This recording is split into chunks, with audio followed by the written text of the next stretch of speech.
Welcome back to the channel, guys. I know the last time you guys saw this car, it was still under break-in.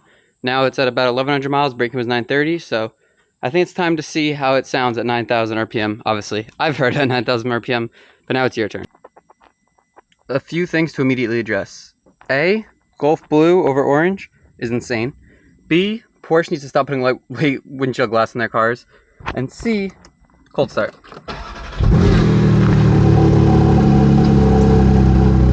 Okay, let's go over some of the basic stuff again, in case someone didn't see the last video. 493 horsepower. That same 4-liter flat six you're used to from the GT cars, just tuned down a little bit because they can't let the baby brother outshow the big cars. It's a very compliant ride.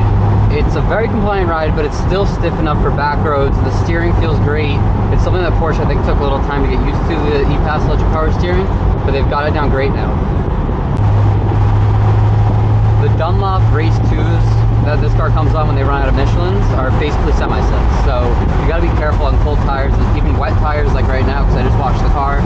But even then, the balance of the car, there's so much confidence in the front end. You don't feel the immediate bite that you get from a car with bigger front tires, like a C8 or something like that, but it's just so tossable and so stable. Tires are just still relatively cold, but nice little sequence of corners here.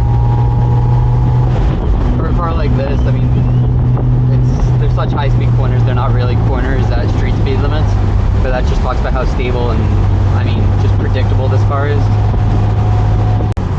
Now that we're stuck behind some traffic, let's talk about more mundane things. Day to day, it's a Porsche. It drives like any other car. You barely notice it's a dual, you really don't notice it's a dual clutch. It might as well be a torque converter auto. It's so smooth. My dad drives this to work a couple times a week, and he loves it. It's like, he has a 7 Series that's his daily, and I think he somehow thinks these are more comfortable. Actually, interestingly, these buckets are more comfortable than any other Porsche bucket I've sat in, and they're the same 918 style seats as all the others. I don't know what it is. My friend who has a 991.2 GT3 tells me it's because these are 3D printed they started doing that. Don't know if that's true or not, or why we're going 2 miles an hour on a road with no stop signs or lights, but I don't know what it is. I think it's the Alcantara seats. I don't know if it's that or the 3D printed, but these are the most comfortable bucket seats I've ever sat in my life. We're getting to one of my favorite back roads here, so let me give you some sound.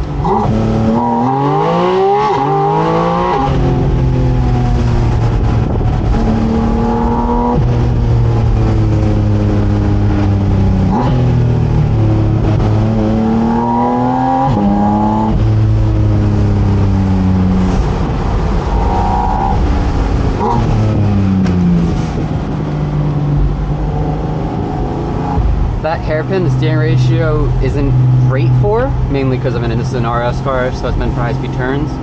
But the McLarens definitely do handle that better. But overall, the chassis balance is just unbelievable. It's just such a pure, fun car to drive. For sure, a busy day down here, so we're not going to go too fast, but I'll try to give you some noise.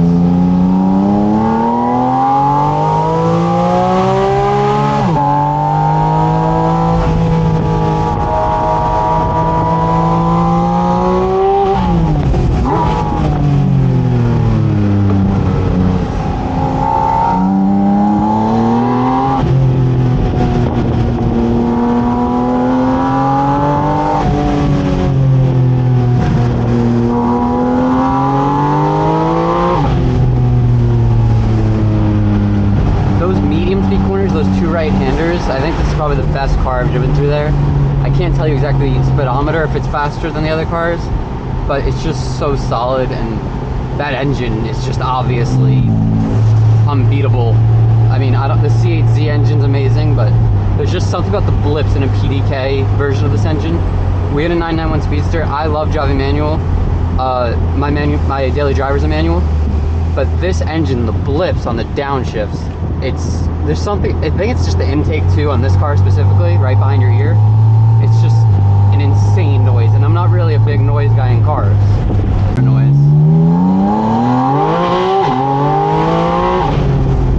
It's not crazy quick, but it sounds crazy quick. So this is one of the last good hairpins. Actually, this isn't a hairpin, but you know, nice hairpin.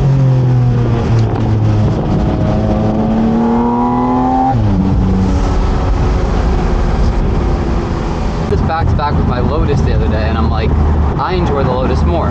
But I have to rephrase that. I enjoy the Lotus more on days when I can't push this to 9,000. When you can push this to 9,000, it's a whole different car. Because Porsches are so docile and tame, they're so mild-mannered. When you wake them up, it really is like a two-faced car. It's kind of like a Corvette in that manner, just in a completely different direction, where the Corvette can feel like a Cadillac when you're just on the highway driving. You press Z mode or track, and it turns into an animal. This is always focused, it's always ready, but the engine itself at full tilt changes the whole character. The Lotus versus this debate for me comes back to the dual clutch versus the manual. I'm weird. Everyone that loves driving manual says the only thing that sucks about it is traffic.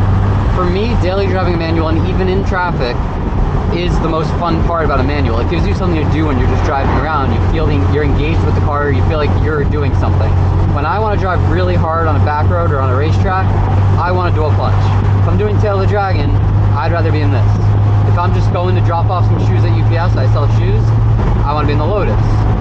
The Lotus makes the boring stuff fun. When you're on a fun drive, a dual clutch, or specifically this car, makes a 10 out of 10 drive and 11 out of 10.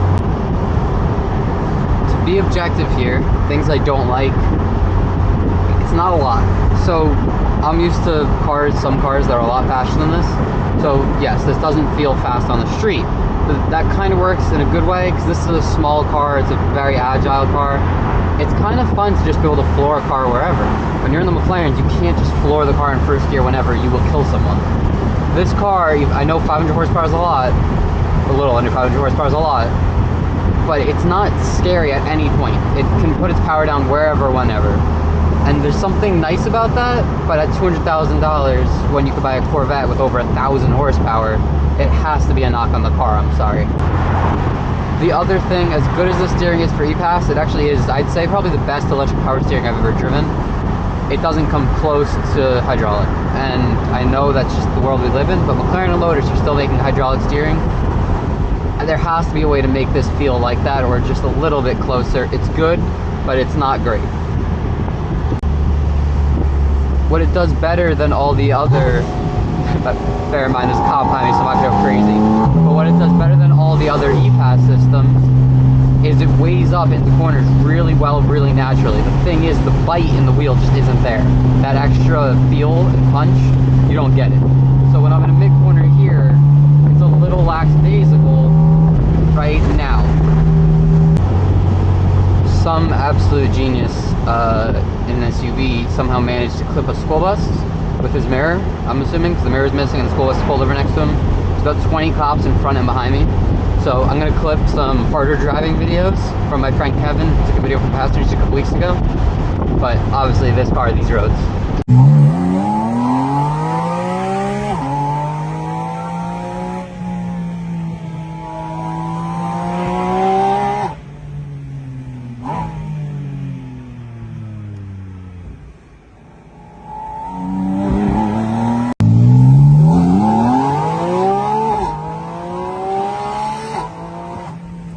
This car, for me, brought me back to the Porsche brand. I still think they're massively overinflated value-wise in the market right now, most of the models.